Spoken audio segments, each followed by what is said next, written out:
The Babylon Project was our last best hope for Scott. A self-contained podcast, 1 hour long, located on the internet. A place of fun and discussion for Babylon 5 fans everywhere. A shining beacon in cyberspace, all alone in the night. It was the dawn of the 20th anniversary of Babylon 5, the year the Great War to free Bab 5 came upon us all. This is the story of the last of the Babylon podcasts. The year is 2014.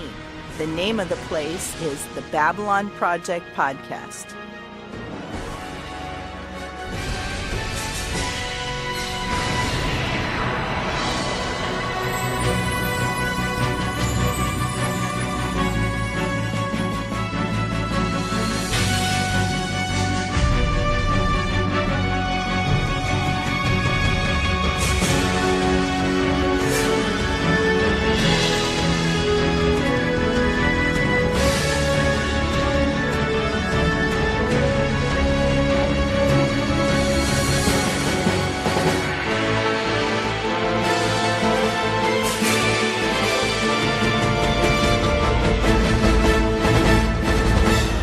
This is Maggie Egan, your ISN news anchor, and you're listening to the Babylon Project podcast. Thanks for listening. Hi there, Babylon 5 fans. This is Raul, and I am here with Jim Arrowwood. How Hello. you doing, my friend? Doing well, sir. Tonight, we are going to be talking about episode 13, Rating Party. Rating party? Well, that's what it was originally titled. Ah. It's more known as Signs and Portents. Yeah, I like that title much better. Yeah, much better. That's a change I'm real glad they made. Yes. This is probably the most significant episode of the season so far. Yep. And according to JMS, it is the most significant episode of the season to this point. Yes, and, well, in fact, it's so important that Straczynski named each of the seasons, not just the episodes, but the seasons had a name as well. Yes. And this was the season title for the episode. Yes. That came out crazy, but you know what I meant, right? Exactly. The title, Okay. the overall title for the season. Yeah, for me, this is probably as close to a perfect 10 episode as you can probably get. Okay. Unfortunately, Okay. I missed it the first time it came through. Oh, no kidding. No. This is 94. VCRs were a pain in the butt to program, so I didn't get it recorded that way either. So I had to wait for months and months and months until this thing showed in repeats. You must have been kicking yourself pretty good. Oh, once I realized what I had missed, absolutely. I mean, because there were all of these episodes that kept coming back with, references to this. Mm-hmm. And it was like, okay, I don't quite get that. Well, once I finally saw the episode, of course I got it, but boy, I would have loved to have seen that in the real time as the episodes came across. You would have definitely been hooked right at that point. That would have been it. This is the episode, if you have people who aren't into Babylon 5 yet, mm-hmm. and you really wanted to give them a teaser, and yes, I know it's a little spoilery to do it this way, but if you wanted to give them a little teaser to get them hooked and then say, okay, watch this episode, then go back and watch the episodes coming, the other episodes coming up to it. Right. This is the episode. This is the quickest way to get someone addicted to Babylon 5. Yeah. I think you would need to give a little bit of a preamble on explaining some of the characters and a little bit of what's gone on before in order to completely get them to understand what's going on. But yeah, this would hook somebody into the series for sure. I would do it with a minimum of background, Mm-hmm. but and that's why I'm saying don't just watch this episode and progress from here. Watch this episode and then go back and pull a few pull the others as pickups, or at least you can tell them what episodes. Okay, go ahead and skip Believers. Go ahead and skip this or that one. Yeah. And get the essentials. Yeah. Because this really drives us deep into the main story. Yeah. And the feeling of this episode, seriously, it's kind of a leap forward. Everything was working, whereas the episodes before, some of them were working, some of them were a little bit fuzzy, but this is really getting into the meat of what Babylon 5 is. That's a very good way of putting it, Jim. That is a very good way of putting it. Yeah. It shows you what Babylon 5 is. Yeah. And it does it's not an A story and a B story. It's A, B, and C story. Yes. All of it pulls together, interrelated, interconnected. And in the same way, it takes all the episodes, even though they're standalone episodes, all the little bits and pieces from previous episodes that are connected to this main story get pulled in together. Yeah, it's some very, very artful writing. I think perhaps the best way of bringing people up to speed on this is for you to go ahead and give us a summary. All right, here we go. Archive. Access. Initiated.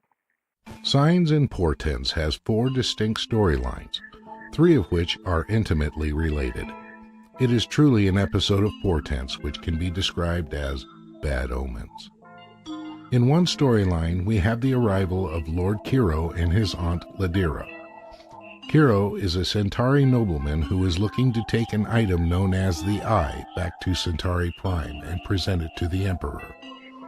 Owing to some major political problems on the homeworld, we find that Kiro's actual intent is to bring the Eye back and use it as a means to usurp power from the present government and take over as Emperor himself. While Londo has managed to secure the Eye for Kiro, he has no idea how or from where it has been recovered after a century of being lost. Ladira is House Kiro's seer and prophetess, who has visions of doom and gloom. When she enters the station, she sees the station's destruction. Years before that, she had told Kiro that he would be killed by shadows, which Kiro dismisses as prophecy that never came to pass. After securing the Eye, Kiro is apparently taken hostage by a raider infiltrator on the station. We learn that Kiro has been helping the raiders and is surprised when the tables are turned on him by the raiders, when they tell him that they intend to sell the Eye and hold him for ransom. Another storyline involves a group of raiders who repeatedly attack transports to take valuable goods to be sold on the black market for profits. They have been striking very close to the station, but Sinclair has been thwarted a number of times in stopping them because they seem to have the ability to strike and get out before help can arrive. Knowing that the raider ships do not have the ability to open their own jump gates, the staff is baffled. Soon, a much larger raider transport arrives outside the station to pick up Kiro's personal transport. Even though the station's Star Fury fighter wings and the station's defense grid managed to destroy all of the small raider ships, they still manage to escape with their large ship through a jump point that they open. In the opening scenes of the episode, a mysterious man calling himself Mr. Morden comes onto the station and visits the ambassadors of most of the major races, including Jakar of the Narn, Delenn of the Menbari, and Londo of the Centauri. His mission is to simply learn what each ambassador wants the most. Jakar tells Morden that he wants the Centauri to be obliterated for the way his planet was stripped of everything during the war with the Centauri. Delenn senses something and abruptly sends Morden away. Finally, Londo tells Morden that all he wants is for the Centauri Republic to be restored to its former glory. Morden encounters Kosh on 2 occasions. During the first, Morden hides in the shadows while Kosh passes in a corridor. In the second, all that we see happen is Kosh and Morden facing each other. Later, Garibaldi reports to Sinclair that Kosh's encounter suit has been damaged, but no further details are given. These 3 storylines come together as Ladera looks into Sinclair's coffee and sees Kiro being double-crossed by the Raiders, and their ship is destroyed by a spider-like ship that appears out of nowhere. Kiro is killed and the eye is apparently lost again. But at the end of the episode, Morden brings the eye to Londo in his quarters. As Ladera makes preparations to leave the station, she allows Sinclair to see her vision of the station being destroyed, but further explains that it is only one possibility and that it can be avoided if the right choices are made as the future unfolds. In another storyline, Sinclair continues to try to understand the 24 hours that transpired while being held by the Minbari at the Battle of the Line. Sinclair tells Garibaldi everything he can remember, as well as everything he has learned to date, and asks him to learn whatever he can. Near the end of the episode, Garibaldi reports that he has learned that Sinclair was very low on a long list of candidates to command Babylon 5. Garibaldi tells him further that he was confirmed only after the Minbari had rejected all of the other candidates except for him. Character files opened. Okay, that was great, Jim. Thank you. So, I guess the first thing to note is Ivanova is not a morning person. Not even a little bit. I would say I probably have to agree with her. Yeah. I tend to be a bit of a night owl, though my wife is a morning person. Uh-huh. Oh, gosh, I hate those kind of happy alarms. Oh, yeah. On my phones, on my, forget it. I don't need cheerful, I don't need chipper, I don't need happy. It's the beginning of the day. I'm getting up when I really would like to sleep another hour and a half. Yeah. Don't give me chirpy. No, you don't want chipper. You don't want anything. It would really get annoying after a while. And I can't imagine that Ivanova would wake up to this every morning. It must be, it would have to be changeable. And speaking of chipper alarms, did you listen to the voice? If you read my notes, I made a comment about this. That voice, I am almost certain, is the voice of the lady who takes over as the news anchor for ISN News under the Clark regime. Ah. When Maggie Egan's Jane character goes into hiding or gets imprisoned, whichever. Right. Listen to that voice again and tell me if that is not the lady that took over during the Clark regime. Oh yeah, it's very much the same. But you know what? I am looking here and do not see any voice credits. Nope, but we probably should review some of the credits before we get too far along here. Yes. We have 3 guest stars, and Mr. Morden isn't listed as a guest star, by the way. He's listed under the featuring. Yes. So a recurring character. And as I said, sometimes, and this was in the original showing, I think of him as a main character even when he's not there. His presence is felt. Oh, yeah.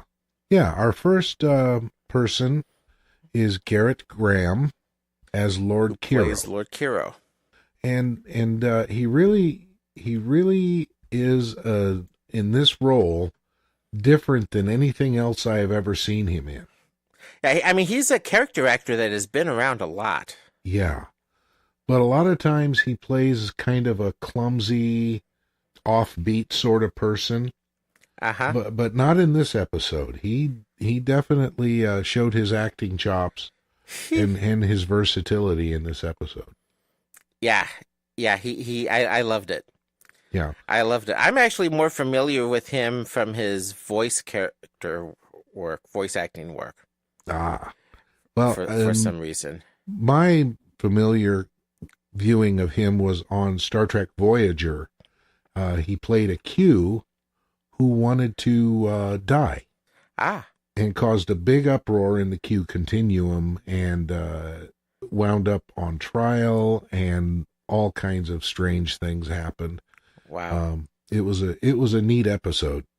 That might be one I need to look up sometime. I ended up going from apathetic to active avoidance where Voyager was concerned. Ah, That's where I decided I was not going to watch anything Star Trek just to get a Star Trek fix. oh, well, yeah. Now, us true Star Trek fans, we'll deal with it. We have to see I it. even liked Enterprise. We have to see it at least once. I'll have to look that one up. Anyway, and we also had Freedy Ulster as Lady Ladira. Yeah, I'm not familiar with this person. No, I'm not. My understanding is she's a little more stage than screen. And looking at some of her bio work, I suspect she's a Shakespearean actress, which, where she is famous for is Taming of the Shrew. But I suspect she's more of a Shakespearean and stage actress, which is something that Babylon 5 pulled from a lot. Uh-huh. That was sort of the feel, that stage drama feel was something that I know Straczynski often looked for. Mm-hmm. And next, who do we have? Whip Hubley as Raider 1. Yeah. I really hadn't recognized him from anything until I looked at his credits. And then it was, oh my gosh, are you kidding me? It was Hollywood on Top Gun. Hollywood. Yeah. Okay. I see that now. It's like just one of those total face palms. At least for me, it was one of those big total face palms. He's done a ton of TV miniseries. The guy has definitely been a pretty solid working actor. I recognize the name. I've seen it a lot of times, but I couldn't exactly place where it was I saw him. Now, the last person to mention actually has more or less retired from acting, it seems. Oh, yeah? Yeah, Ed Wasser. Ed Wasser. He's retired from acting? From what I understand, he's got a construction company called Waterstone Construction and works as a general contractor. What I found interesting about Ed Wasser was during the commentary that goes along with the episode by JMS, Uh-huh. and he mentions that he chose him for the role because of the way he reminded him of Rod Serling. Yeah, and when you think about that, it's like, okay, I can see that. Yeah. If someone were going to do a biographical movie of Rod Serling, Ed Wasser would fit the bit very, very well. Definitely. Yeah. Definitely. And yeah, Waterstone Construction and Development, Greater Los Angeles area. Ah. The truth is, Mm-hmm. unless you're really an A-list actor, from the people I've talked to, it doesn't necessarily pay the best. That's why these actors usually have a day gig. Yeah.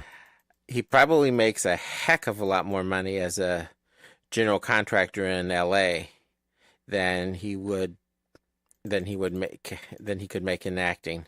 Oh, I would have no doubt. I mean, even Maggie Egan was talking about her career, which she is doing acting, but she's done 600 commercials and various other things, and runs a school, things like that. So, yeah, you gotta have a day gig unless you're one of the big names. Yep. Initiating plot analysis. And back to our actual show discussion, since we've mentioned Ed Wasser last. Not the first scene, we'll come back to that in just a moment, but very early on we see Mr. Morden entering alone. Or is he? Or is he? I will say this. He is telling the truth. He was out on the rim, and he certainly found something interesting. Yes. Or do you think perhaps maybe the something interesting actually found him? Oh, that's sort of a loaded question in a way, considering what we do learn in, is it season 2, I believe, or early season 3, where Sheridan gets the full story behind the IPX. Yes. Interplanetary Expedition. Mm-hmm. It seems that they were in the process of waking up, and his appearance or the expedition's appearance at least, kind of finished the process. Yeah. Though apparently it was some of what like the shadow vessel they found on Mars, things like that might have helped lead out. That's a good question, though. Mm-hmm. Was the shadow vessel found on Mars? Well, they found it, and it was there for a while before they actually managed to activate it. Right. Yeah. I think it was the presence that really had a big part in waking them up. Yeah. But at any rate, in view of what's coming up later, we do know that he is not actually alone. Oh, yeah. That's no doubt about that. While Mr. Morden is coming on board the station, we have Ivanova taking her watch up in CNC. Yeah. An early morning watch, apparently. And they get a distress call from a Starferry pilot who's under attack by raiders. Yeah. And, the raiders were kind of an enigma to me, because they were never really identified where they are from, what they're doing, what their goals are, really, until this show. And then, once again, listening to the commentary, we find that the raiders are just for making situations that cause conflict for the show. They're more or less a plot device. Yeah, something for them, something for the crew to focus on and fight with that was not specifically identified. And actually, this episode pretty much climaxes the Raider story. I don't believe they show up again after this. I think they may be mentioned here or there, but they're more of just privateers being a scourge. Right. Being a scourge on the galaxy. Yeah, I don't recall seeing them in later seasons very much. No, they weren't at all. Yeah. They weren't at all, and I don't think they're back even this season, other than maybe a mention. Mm-hmm. And of course, as we make it through this episode, we kind of find out why. There might be another group, that calls themselves that, but this particular group kind of ceases to be a problem. Yep, we pretty well take care of the raiders with this episode. Now, one thing here annoys me. Okay. Ivanova sends out a wing, Delta Wing, to investigate, right? Right. And we hear about Alpha Wing. Okay. Of course, they get used in this particular episode. Where are the other 2 wings? There are 4 Cobra Bays. There are 4 ranks of Cobra Bays. Right. We only ever see the 2. Are we picking nits now? Now, the flip side is when we have the rebellion against Earth from season 3, there's a lot more than 16 Starfuries that are in space from Babylon 5. And Right. I don't mean including the other destroyers, but Babylon 5 launches more. There's more than 16 coming out from there. Figure 8 per. I'm sure the technical reason was the cost of the CGI to do this. Well, yeah, Plus having to pay for actors, and it was all a cost. It was all a cost thing. But it's like, come on, there's more than just the two wings. Well, it might be just cool names too. I mean, Alpha Wing, that's kind of cool. Delta Wing is very cool. Beta Wing. Yeah, but Gamma Wing's cool. Yeah, it could be, but not as cool as Delta. Zeta? Omega? No. I'm sorry. That belongs to a whole different group. Yeah, Omega's already got some use. Anyway, they do go to investigate. I am going to presume they also probably picked up the pilot, because if you look closely, the cockpit does eject. Okay. Now, you remember that front cockpit on a Star Fury has, emergency supply, emergency oxygen. The pilot can actually eject, and it's basically a life capsule. Okay. Yeah, rewatch that. You'll see what I'm talking about. Yeah, I'll need to, because I missed that when I watched. I thought about it while I watched the show, but I didn't look at it very closely to see if he actually had ejected or not. Right. And Ivanova, Garibaldi, Sinclair kind of have their little meeting. Yes. And it just basically follows up the plot a little more with the Raiders. Mm-hmm. And then, of course, Sinclair holds Garibaldi back and enlists his help trying to find out what's going on as far as the missing 24 hours, and gets Garibaldi to help him find more. And I've got to say, I just love that camera work. Ah. It's like the steady cam with Sinclair walking in the circle. Uh-huh. And I'm presuming they had Garibaldi standing to the side, so O'Hare had something to place his eye contact to as he was doing the conversation. But it was just a great piece of camera work, I thought.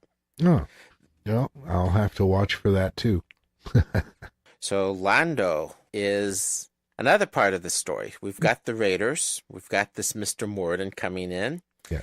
And we've got Lando bringing in the third part of the story. Yes, and he gets a visit from someone who brings him a very large bauble, which he refers to as the merchandise. It refers to as the Eye, which apparently is a sort of icon for nobility in the Centauri world. Yes, it was something owned by the very first emperor. Ah. So it's been around for a long, long time. So it's a jewel inside of a metal orb or frame of some sort, about the size of a softball, I would say. Mm-hmm.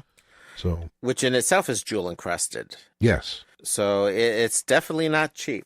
Does this eye, does it refer to a Centauri god of some sort, or is that just what they call it? No, as far as I understand, as far as I ever caught it, it's just a symbol. I think it's called an eye just because of the way it appears. Okay. Now I'm trying to think ahead, and does this thing figure into episodes in the future? No, this is pretty much it. Okay, so it may be just a plot device, an object of some kind for the plot to focus on. Correct. Okay. So anyway, it's Lord... Can we pause one moment here? Yeah. Remember what you were just saying with anyway. Okay. I need a moment to load something. Okay. Good. I had to get a sound clip ready. Oh, you're going to use that? I sent one. Did you notice? Yes, that's the one I'm using. Oh, okay. Okay. Excellent. Pick up where you left off, sir. You said anyway. So anyway, this eye belongs to apparently the family of someone who visits Londo on the station, a Lord Kiro. Correct. Garrett Graham's character. And Garrett Graham brings his aunt on the station with him, who is apparently his house's seer or prophetess. Mm-hmm. Yeah, she might be the real thing. And you notice the Centauri don't just have telepaths; they have seers. In other words, people precognitives. Yes. Or as you personally might phrase it, I guess these days, prescience. Yes. Without spice. Right. But that's a whole different ball game. That's a whole different ballgame, but folks, it is a fantastic podcast. If you've got any interest in Dune at all, you need to listen to the Dune Saga podcast with, who's in David it, Jim? Moulton, Scott Herzog, and myself. And they are all fantastic guys. They are top notch. Oh, Okay, thanks. shameless plug over, back to Very Bab much 5. appreciated. Yeah. Ladira might be the real thing, but she's a bit of a drama queen. Yeah, it felt overacted to me. She just swooned, and I use that term on purpose, not faint, but she would swoon and get that Shakespearean kind of, oh, I'm having a vision, and kind of take all the attention away from everything else. But based on the conversation between Lando and Kiro later on, Kiro kind of apologizes to her and says, "Yeah, that's my aunt." Basically, she's known for her melodrama. Well, and even that is not such a bad thing when you think about it, because look at the way they dress. I mean, it's very, very ornate and overstated, not to mention the hairdo. I mean, and as JMS pointed out, even the ships are purple. Yeah. That's, well, and when you look at it that way, she really has to overact it to be considered a drama queen by Centauri standards. Oh, yes. Oh, yeah. So, but her vision's important here. She's talking about the station being destroyed at this point. Yeah. But at that, it's so open-ended. The station is going to be destroyed, and that's kind of where it gets left for a while. Right. And, well, of course, then, when Kiro is explaining all of this to her, he's doing it from the perspective of, it's like, look, this lady is so nuts. When I was a baby, she's saying, I'm going to be killed by shadows. Yes.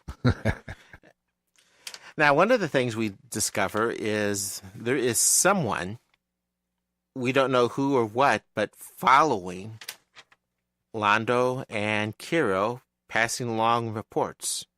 Yep, and we have no idea who he is. He's very, very mysterious, very in the shadows, no pun intended, but very, very much human.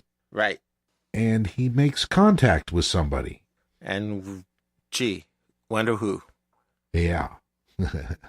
He calls himself Number 6, which, according to some notes that I either read or either on the commentary, is kind of a nod to the prisoner. Correct.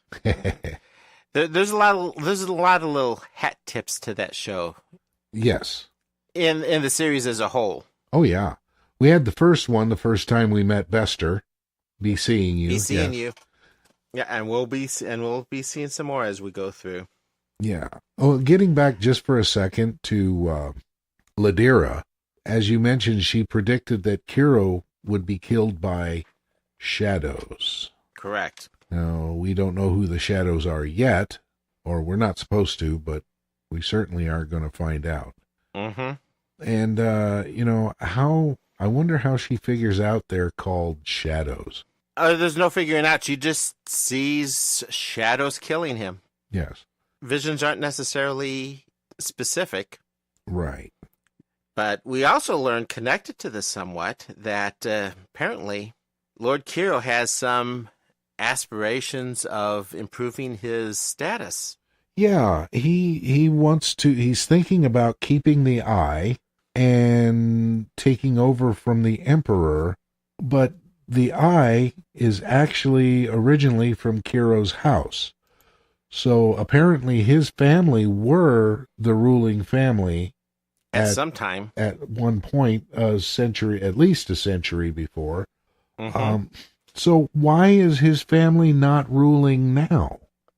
Look at Britain. Look at Rome. There's relationships and shifts in politics that drifted around. And in this particular case, it sounds like he could probably do it because there's plenty of Centauri who just don't seem quite so thrilled with their emperor at the moment. Uh-huh. Though Londo warns him, yes, you could do it, but you'd be dead in a day. Yeah, that's another thing that had me thinking. Okay, Kiro talks about how bad the government is at that time. He's thinking about taking over now that he has the eye. What I don't understand is why nobody else seems to be upset from Centauri Prime. Londo never complains. We do hear a lot of the wanting to be back where we were, wanting that wish for the good old days. Right. That even when Londo was a younger man, apparently, though even those good old days would be sufficient for him. Yeah, but the thing is he's... remember with the episode we'll see a bit with the dueling societies, for example. Right. But he's thinking along a different line, I think. It's more of a nostalgia thing for him. I think it is up to this point. This episode really is kind of a turning point in that regard. Uh-huh. Because for once, and it's a little bit of foreshadowing, I think, but for once, when Londo answers Kiro's questions on that, he doesn't sound like quite the buffoon that he normally sounds like. No, that's very true. And then Kiro asks, where did we lose it? Yeah. I was actually taken aback a little bit by Londo in this episode a couple of times. The way he conducted himself for his position and the way he has appeared before. Mm-hmm. As you say, much less of a bassoon. No, not my wife. As you say, much less of a buffoon. Though you should see her hair in the morning. Oh, yeah, you may want to take that out. Oh, gosh. Don't tell any tales out of school now. Where I think there's some seeds planted in Londo for this. And I think we see those seeds get watered in just a few scenes. Mm-hmm. So, and we get a short cut over to Ladira, where we see the battle still continuing. At least her vision of the battle. Right. And in fact, we get some audio of it. We actually hear the conversations and the excitement that's going on, and it sounds like the station's in a battle for its life. Yeah. We get some very detailed looks ahead here. In spite of all the overacted melodrama, being a little too full of herself, there really is something there. Yeah. While all this is going on, we've got another raider attack, this time on a transport ship called the Achilles. Mm-hmm. And you know something? When I watched this, because we see so much hyperspace in the other seasons. Right. You know, we haven't seen hyperspace yet. No, there hasn't been any view of it. I don't know if it's just, well, that's probably not a cheap effect, that kind of red. And I know they upgraded their computing systems as far as computing power. Anyway, that was just one of those little observations. Right. And our agent lets whoever he's reporting to know that that the fighters are on their way. Yes. By the way, I would note that this guy goofed just a little bit here regarding Babylon 5's defenses. He assumed that they only have a single fighter wing. Yeah. Oops. Yeah. And besides, how would this guy know they have launched? Who?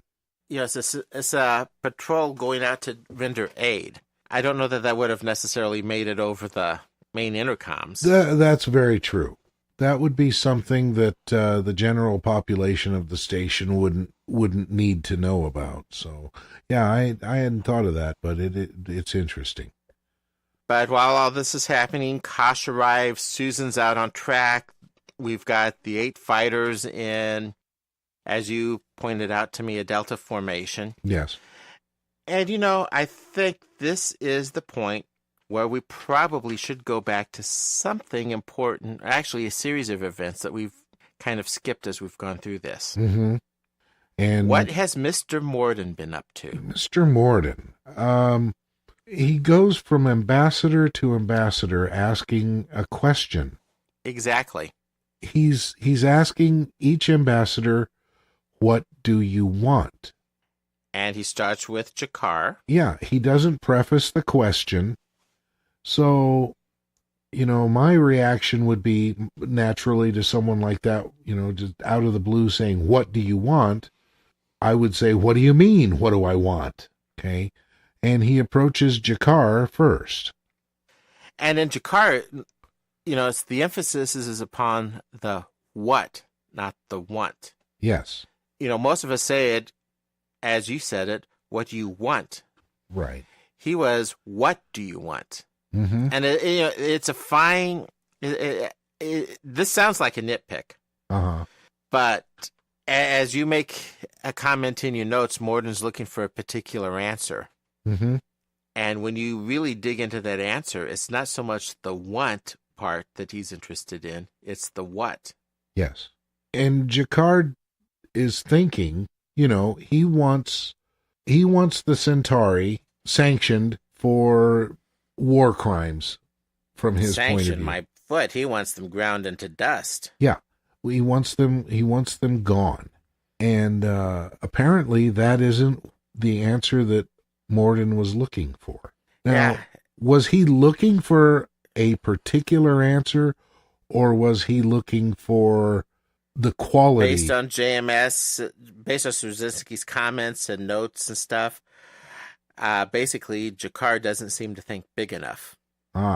So it's not a particular answer. It's scale and scope, and like I said, it's the what, not the want. Okay. That's where we'll see it. We'll see that. Keep that question again. Mm-hmm. Keep that question in your mind as we come to the other ambassadors. Okay. Because you'll see the payoff shortly. Yes. Well, next was Delenn. Morden and Delenn. And he was in the room, and her back was to him, and she was putting something together. Yes, what is that she's building? I didn't even think about it. I was too busy focusing on Morden. I do believe this is the first we see of her putting these little pieces of whatever together. This is the first we see of it, but it's going to be something that is there throughout the rest of the season. Okay. And we'll see it again in season 3 when they close out the Babylon 4 arc as well. Now I'll have to pay attention. I'll have to watch that again. I'm not going to spoil this one for you. Okay. Watch. Keep an eye on what she's building. All right. Will do. It's very, very clever what the writers did with this. But as you say, there's that glowing triangle on her head. Yeah. What is that? Well, apparently, if you go look at some of Joe Straczynski's comments, it is, something that's sensitive to, I would have to say, probably first one technology, not necessarily shadow technology, because it also responds to I believe we saw it responding to the triluminary as well. Yeah. On her forehead. It's not the first time it's glowed, but it glows. Apparently, it's an implant. It's something implanted, put under the skin when you become a member of the Grey Council. Okay. That kind of just, I thought it was a triluminary. I didn't know if it was an implant or not, but I thought it was the triluminary. No, that's the big metal rectangle with the wires and the crystal and... Yeah, not the triluminary, but a extension of it or something. Yeah, as you say, in the comments and so forth and so on, we get a different idea about what it actually is. It is an implant, and it glows when shadows are near. present. And that was kind of a neat scene that the way they filmed that too, because Morden went into the shadows. Yes, the shadow kind of passing over. Yeah, just like a cloud. He didn't realize it was happening. And apparently he doesn't realize that she has this implant to let her know the shadows are nearby. Yeah, just a little bit ominous. Yeah. And she kicks him out with no ceremony whatsoever. She wants him gone rapidly. Yeah. And the sooner the better. Yeah. And what is it she says after he leaves? They're here. Yeah. So she at least has some idea of the bigger story, the bigger picture. And in fact, we'll find eventually that what she's building connects to that. Okay. That's the only hint I'm going to give you. Okay. So next we have Morden and Londo. Yes, Morden and Londo, which oh my God, Ed Wasser's grin. Yeah. Well, funny, I was going to ask you that same question. Yeah. Morden goes to see Londo in his quarters. Londo picks up the eye and is getting ready to deliver it to Lord Kiro. And in walks Morden and starts to ask him, "What do you want?" I love Londo's reaction at first. Just pesters the heck out of him, actually. Yeah, you are a lunatic. Yes, what do you want? Yeah, and then Londo dismisses him and tells him, "I just want to be left alone." Similar to what Jakar said, actually. Yeah. There. And then Londo thinks about it and comes back those with seeds that were planted with Lord Kiro. Yeah. And what here's where they get watered. Yeah. And he tells him what he wants. And again, as you mentioned before, he wants things the way they were before. And not just the way they were as in static. Because obviously static is not, as we will learn eventually, static is not exactly what the shadows are after. No. It's that hand, basically their hand reaching out to control the stars again. Well, they're in a later time in the series, they show a map of the galaxy. And they divided the galaxy between themselves. Yeah, the Centauri had a pretty decent chunk. Basically, Morden was happy with that answer. Yeah, that was what he was looking for. So why? So what is Morden going to gain? What do the shadows want? Is what you're asking, right? He and the thing of it is we know that Morden is not simply a person. That he's a representative of something very sinister. We find, though he doesn't mention, that he's representing someone is very clear. He's very upfront about that. Yeah. We've already got the idea that this is something very sinister just from Delen's reaction. Right. Well, and then towards the end of the show, I hope I'm not skipping ahead too far, but when Lord Kiro is killed, he has the eye with him on the Raider carrier when it's destroyed, and Londo gets the eye back. Yeah, and let's go ahead and save that discussion for when we get up to there. Right. Because that's really a good one. Yeah. Instead, can I ask you a question? Shoot. We see Morden with the Narn. Yes. We see Morden with Delen. Yes. We see Morden avoiding the Vorlon. Oh, yeah. At this point. You notice he doesn't want to be around. He doesn't want to meet the Vorlon. Right. By the way, Bay 13. Notice Kasha's ship is always docked in Bay 13. And, of course, right here we've just gotten Morden with Londo and the Centauri. Whoever he's representing, he's going to do all the major races. Yes. Except Earth. Ah, very true. Very true. I wonder if there might not be a reason for that. I'm sure there is. Oh, yeah.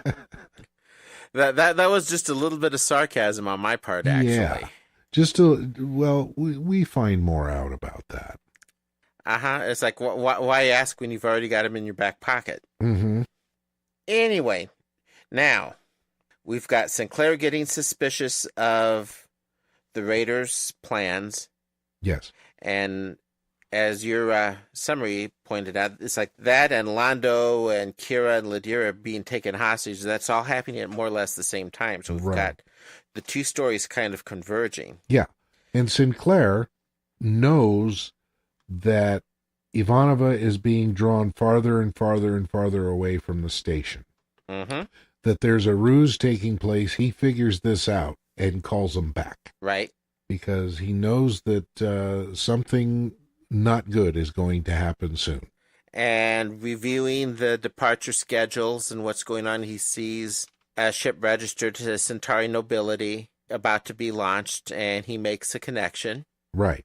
And goes to find Londo and try to figure out what the heck is going on. Yeah, and things start to come together here. I will ask a question. You know, this is sort of one of those TV tropes that always happens. Okay, no one notices the gun. Yeah. Well, I mean, yeah. I can't be too hard on Babylon 5 because it's happened with every cop show that has been filmed since Dragnet or Perry Mason. Oh yeah. But it was kind of an awkward scene, as you're saying. You know, here this guy is. We've got 3 Centauri with looks on their face like, you know, oh geez, this is not good, and a human behind them.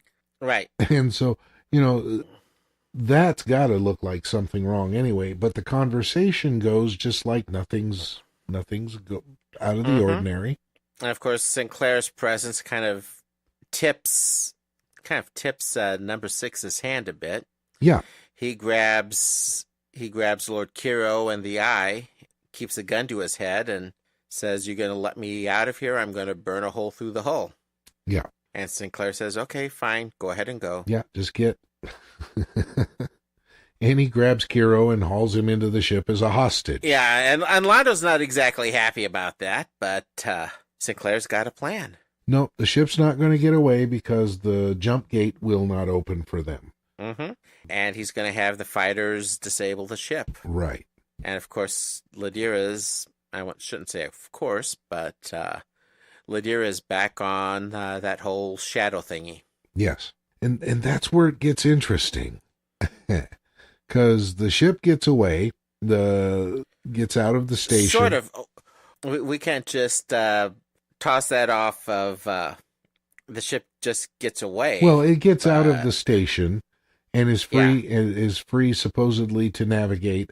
And then all of a sudden showing up is this huge ship that has a bunch of Raider ships. A lot of fighters. Yeah, a bunch of Raider fighters moored on it all the way around it. Yeah, and in the process, the station has launched Alpha Wing, which is just 8 fighters. Yeah. I haven't counted the fighters on the Raider ship, but they're pretty seriously outnumbered. Oh yeah, there's a large number of them. Which incidentally tells you just how weak of a fighter those Raider ships really are. Well, they are not Star Furies. Yeah, they're Raiders. They have to take what they can get. And of course, they're not nearly as maneuverable. They've got an airfoil design for atmosphere, and that's one of the things Garibaldi points out. Right, and plus the station has a very good defense grid. Yeah, and this is the first real example we see of the station's defenses. Mm-hmm. And one of the things I actually liked about this particular battle in space is we see a lot of the fire coming off the station from a distance. One of the things that kind of was like, well, where are all those guns located?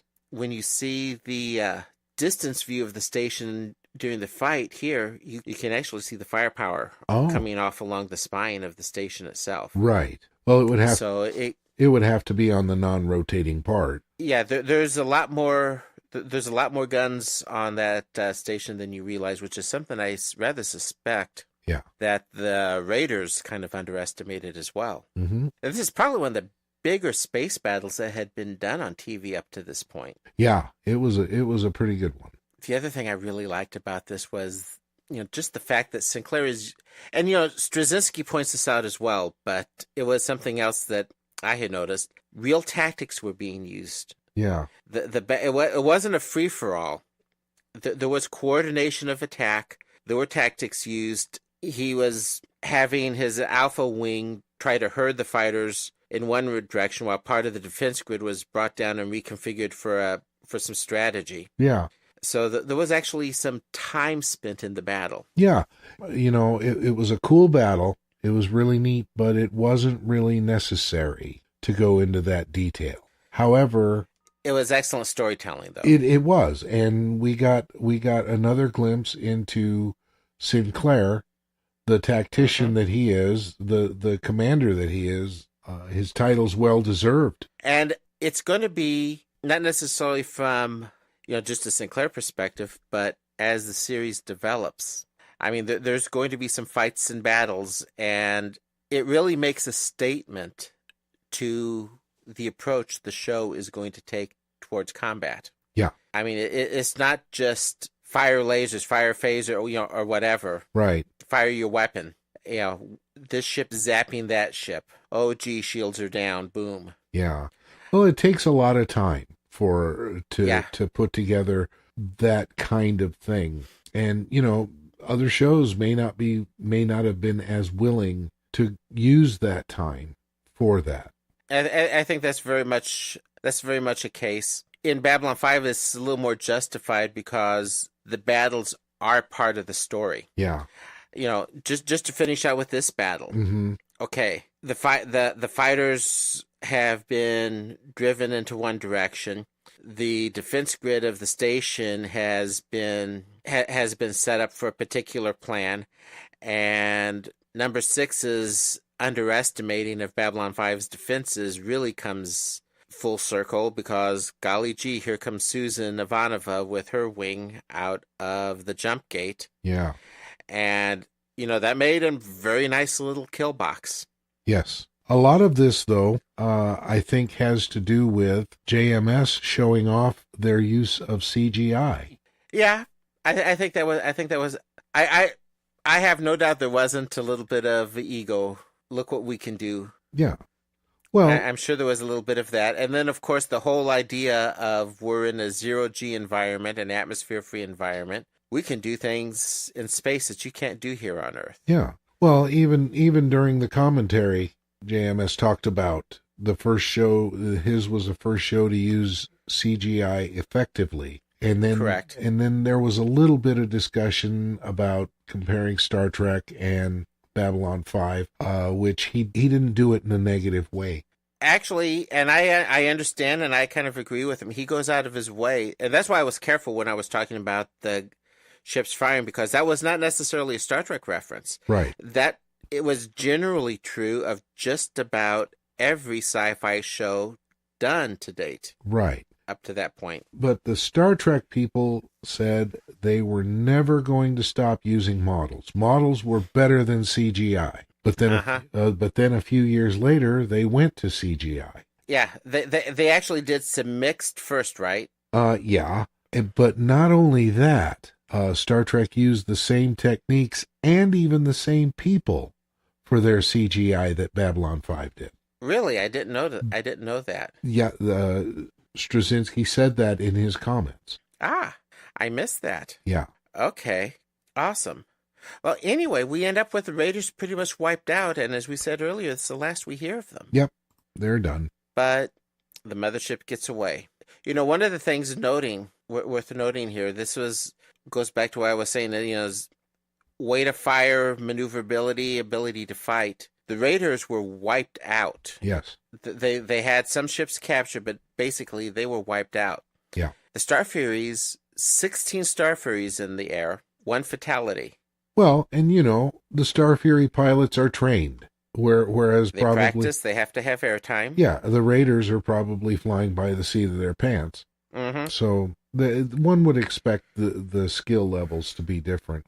You said the Raider carrier got away. Mm-hmm. And we should point out that Lord Kiro and the Centauri ship were on board the big ship when it did get away. Exactly. Created its own jump point. Which is how the Raiders were getting around. They had a ship big enough to generate jump points. It didn't have to use jump gates. Yeah. Prior to knowing Almost has Stargate there for some reason. Yeah. Prior to knowing that, the Sinclair couldn't understand how they were getting in, striking their targets and getting out so quickly. Yeah. Because they didn't know that they had this huge ship. Oh, there was one other injury worth mentioning during this attack. Apparently, Kosh got beat up a little bit during the Raider attack and needed a little equipment to repair his encounter suit. Yeah. We didn't wonder how that happened. Well, you know what? The Shadow knows. See, I don't have that golden radio voice. I can't do that. Or is it the Shadows know? Yeah, I was going to say, because he's never alone, is he? No. No, Kosh apparently, Garibaldi's giving a final report, tells Sinclair that Kosh's encounter suit was damaged, and there were no further details given at that point. Before he gave that report, the last time we saw Kosh was facing off with Morden in a corridor. Now, I'm trying to think of what Kosh said. They are not for you. Leave. Okay. Go now. Who is not for him or them or... Well, I don't think it was Mr. Morden. And in fact, I knowing what Vorlons can do, I seriously doubt that any human would be more than a passing inconvenience for an angry Vorlon. Yeah. The question is, who won that fight? I mean, it was enough for Kosh's encounter suit to get beat up. Yeah. Well, I'm wondering if it wasn't a standoff in light of the very ending of the show. True. Quite true. Because, obviously Morden is not the person who would have been damaged on the other side, because he arrives back at Londo's quarters once again with the eye. Yep. And we just get a report from Garibaldi, and it doesn't even seem to be that serious when Garibaldi tells him. It's like, oh, well, and by the way, Kosh's suit was damaged, encounter suit was damaged. Well, let me phrase it another way then. Yeah. I hope that Kosh gave as good as he got. Oh, most likely. To pull out my old Midwestern background here. Can you imagine Kosh fighting? Yeah. I have a tough time picturing that. Well, wait till season 4. Yeah, especially in that encounter suit. On with, as you mentioned, Garibaldi updating Sinclair on stuff. Yeah. Sinclair goes to Ladira for some answers with regard in particular to the what was going on. Why was she there? Uh-huh. And we get some intercuts between Sinclair's conversation with her and Lord Kiro, who, we find is having a bit of a change to his deal. Well, yeah. Actually, not as much of an intercut as it is a scene of prescience as Ladira looks into Sinclair's coffee cup. Yeah, and actually we find out the first thing we find out actually here is that Kiro was in cahoots with the Raiders the whole time. That's right. And it seems that the Centauri have given quite a bit of funding and support to them. Right, and then the Raiders are going to double-cross him. In a manner of speaking. Oh, yeah. Well, they're going to take him hostage and ask for ransom, and they're going to take the eye and sell it to the highest bidder and get as much money as they can for it. They've already got a ransom for the eye from the Centauri. Yeah. And they just need to prove that Kiro's alive because they don't want to the Centauri aren't willing to pay for a body. They want a live noble. Yeah. But at least he's going home, right? Yeah. Well, if they come across with the cash. But, the Raiders, they need the money now because they've got to replace all those fighters. Yep. Though apparently, I love it in the conversation. Number 6 kind of looks up and it's like, and the exact quote is, "What the hell?" Yeah. And it's like, yeah. Understatement of the year. That's exactly what it is. Yep. Because Ladira's talking about the shadows coming. Mm-hmm. I guess based on Ladira's vision there in the coffee cup, the shadows did get Kiro after all. Yeah. Although we don't know they're the shadows, we just see a giant, or what appears to be a giant spider-like black ship.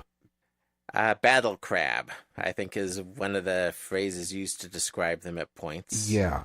At least in the online community, when it was. Yeah.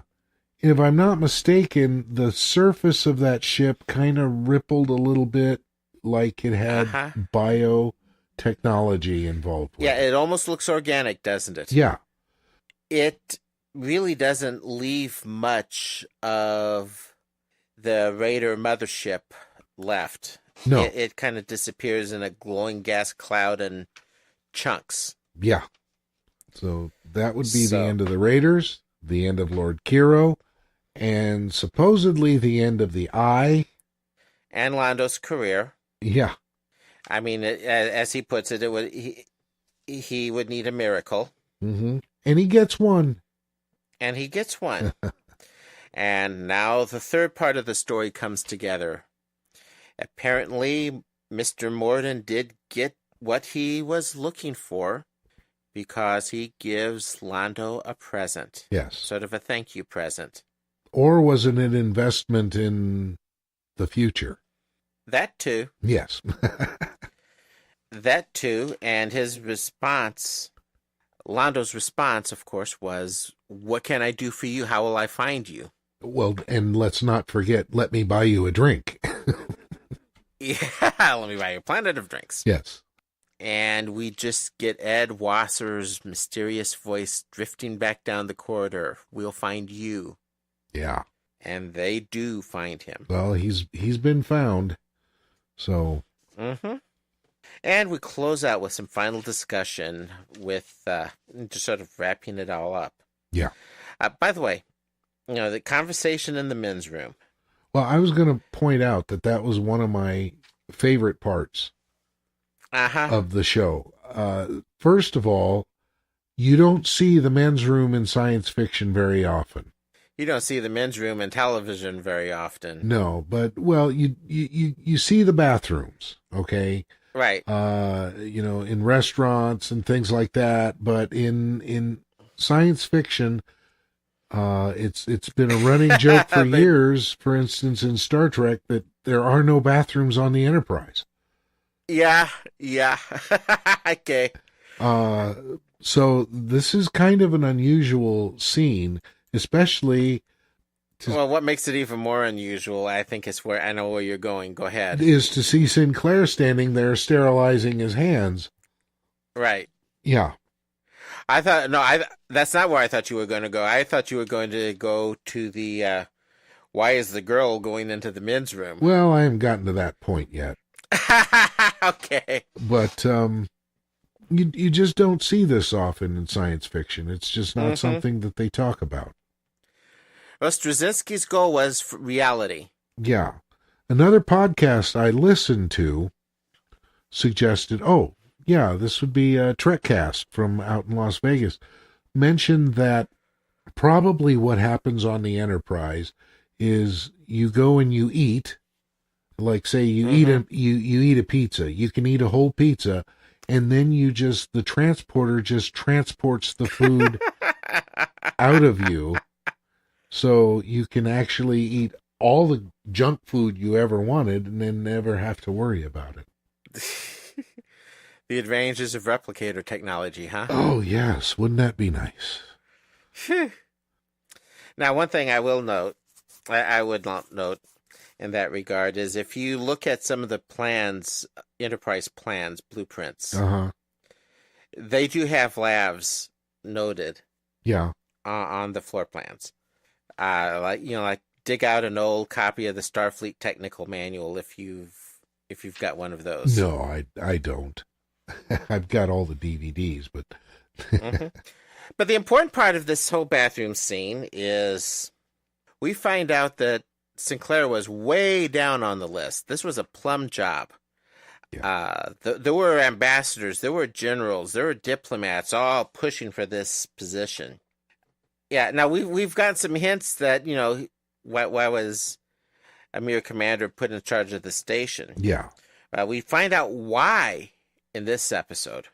Yeah, and it is very simply because out of the entire list of people, which Sinclair was quite low on, he was the only one that the Minbari would agree to. Correct. They had veto power over who would be who would be in charge of the station as a condition of their participation. Yeah. And they insisted on Sinclair. Yeah, and it's no secret that that would be their choice because the Minbari know Sinclair. And they know something about him. If you remember that glowing triangle when they were interrogating him. The Triluminary, yes. The Triluminary. And that turns out to be an important connection with, Minbari culture, I guess is one way of phrasing it. Well, yeah, it's part of the history of the future. Right. And we close out with Sinclair escorting Ladira to her flight out. Yes, she's preparing to go, and this is at the point where she allows Sinclair to see her vision.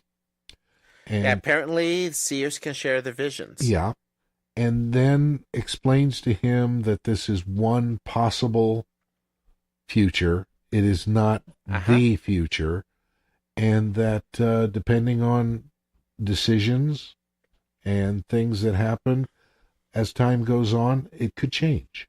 Well, it looks like Ivanov is right, though. Looks like there will be a boom tomorrow at some point. Yeah, several tomorrows. Though context is everything. Yes. Now, this episode leaves a huge question on the circumstances, though, of the destruction of the station.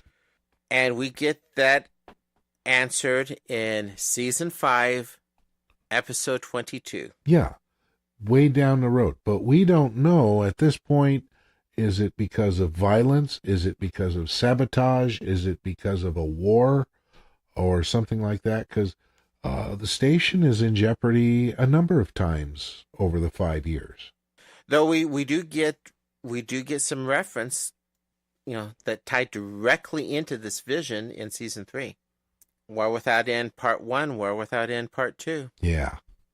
And actually we'll get more reference to it in just a few episodes, to be honest. This is episode 13. We'll get some more reference to that, I believe, in episode 20, Babylon Squared. Ah. So this is an important little prophecy that will be with us for a while. Yes.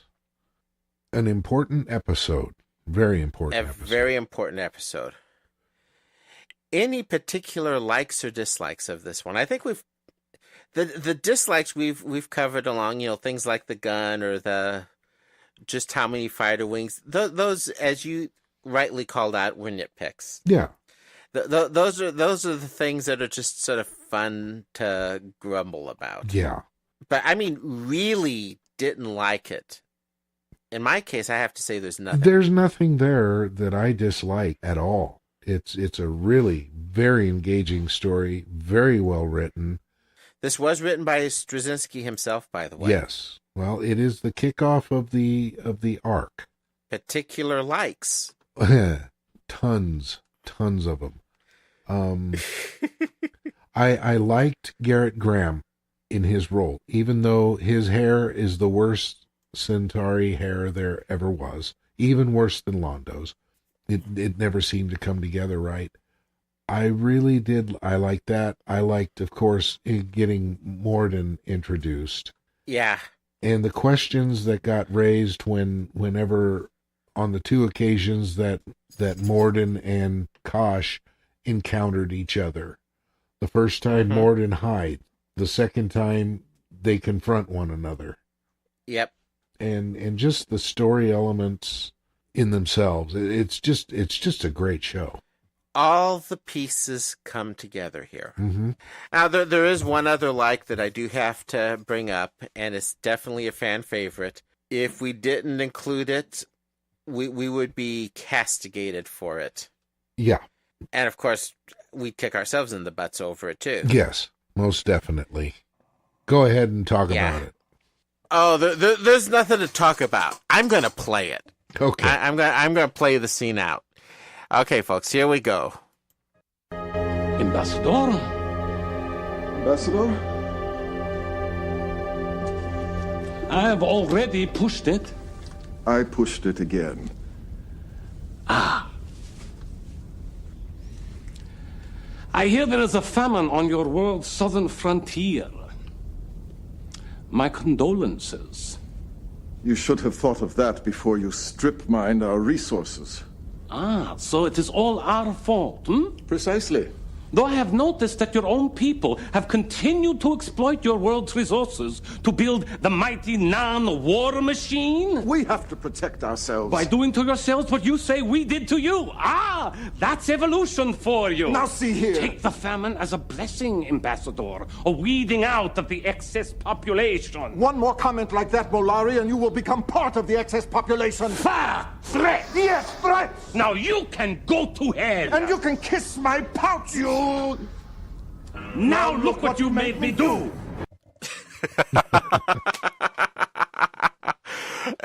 That is a classic piece of work. Yes, it is. You have to go back to some of the old Abbott and Costello or Laurel and Hardy interactions, I think, to get something that just fits that good. Yeah, but it is so full of venom. And yeah, the guy in the middle. Oh my gosh, how did he keep it? I want to know how many takes they had to do to get that scene done. Yeah, I don't know. I could not have kept a straight face. Yeah, we should probably talk about it just a little bit, the circumstances, before we get into a discussion of this. Londo is on his way to deliver the eye to Kiro. Right. He's standing in front of an elevator. Jakar comes down the hall and sees Londo standing there, and there's just another person waiting for the lift tube. And Jakar starts to turn around and leave, and then he says, "No, I'll just go ahead." He pushes the button for the lift tube, and it starts out, of course, with "I have already pushed it," and then he says, "Well, I pushed it again."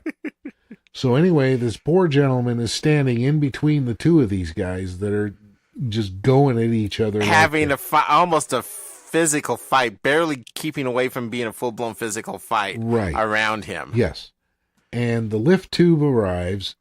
The poor stranger, he gets on the lift tube, and the doors close, and that's the closing. Well, now look what you've made me do. And then look what you've made me do. They go their opposite directions.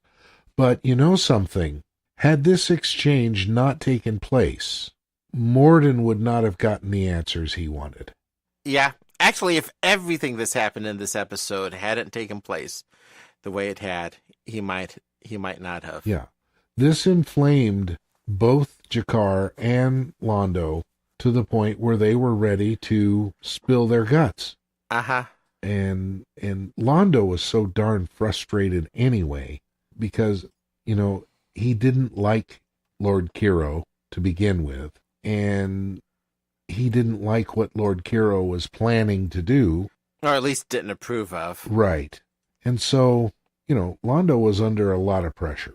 And that pressure kind of cooked the answer that Morden was looking for out of him. Yeah.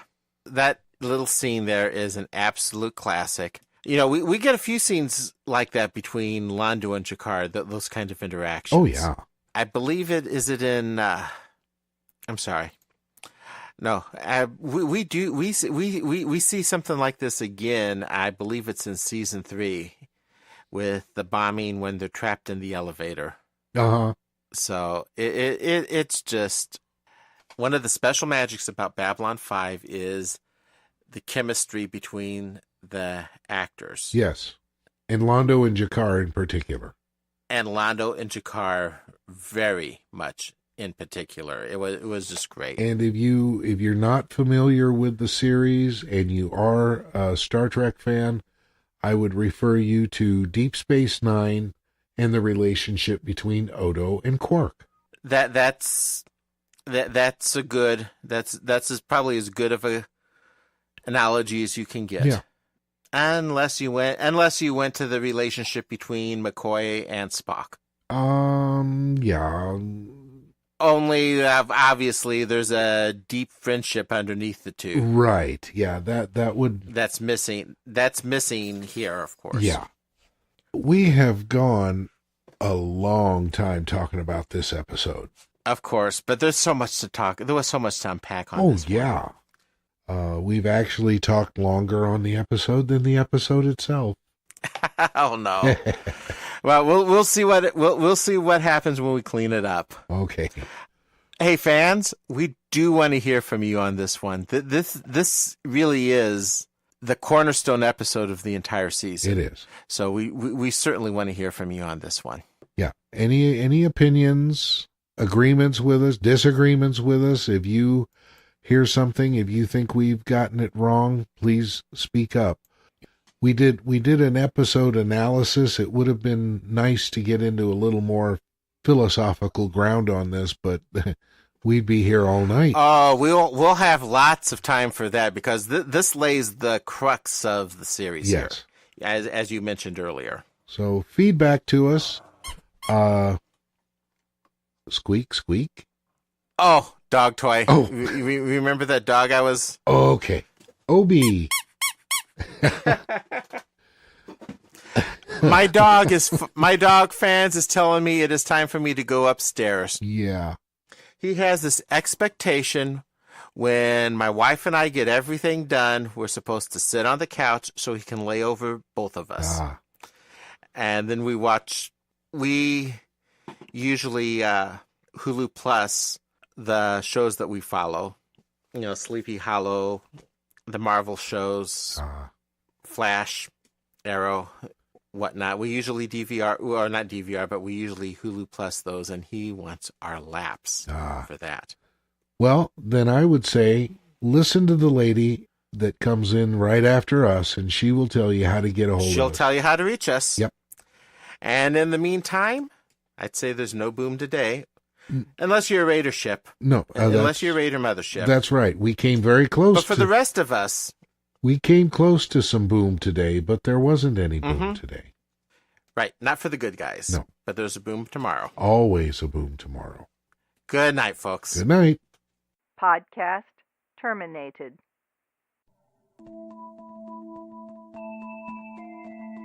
Thank you for listening to the Babylon Project podcast. You can email Raul and Jim at the Babylon Project podcast at gmail.com. You can find us on Facebook at the Babylon Project Podcast. On the internet, we are at babylonprojectpodcast.wordpress.com. To subscribe to the podcast, you can find us on iTunes, or you can subscribe to the RSS feed on the webpage.